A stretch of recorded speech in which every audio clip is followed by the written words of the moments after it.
Magandang araw sa inyong lahat at welcome sa aking channel. Spotted ngayong araw ang kapamilya stars na sina Kim Chiu at Paolo Avellino sa airport. Ito ay ang araw nang papunta sila sa Dubai para sa kapamilya caravan.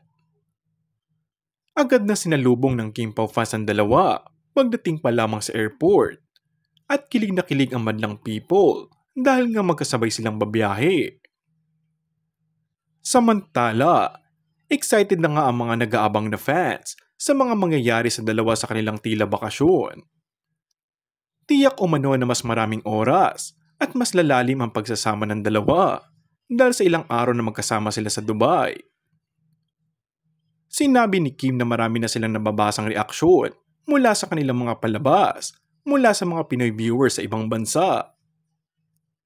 Marami sa mga fans ng Linlang na nasa Middle East. So excited kami na makita sila doon, saad ng aktres. Ang Kapamilya Kalayaan Caravan 2024 ay gaganapin sa Said Hall 1 ng Dubai World Trade Center sa Hunyo 9 at libre ang pagpasok. Hindi ito ang una nilang palabas sa labas ng bansa na magkasama bilang on-screen partners. Una silang ipinakilala na magkasama para sa Linlang sa palabas ng Asap Natin To sa Milan sa Italy. Noong nakaraang linggo, nagkaroon ng kauna-unahang mall show sina Kim at Paolo sa Antipolo at humanga sila sa napakaraming tao na pumunta.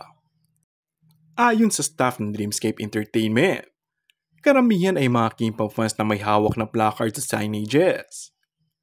Nakakatawa actually, ang daming tao, hanggang third floor, hanggang sa labas.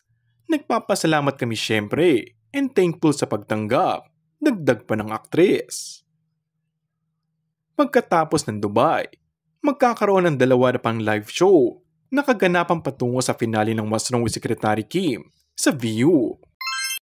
And that's all for our today's video. Kung bago ka lang sa aking channel ay mag-subscribe at pindutin na rin ang notification bell. Maraming salamat!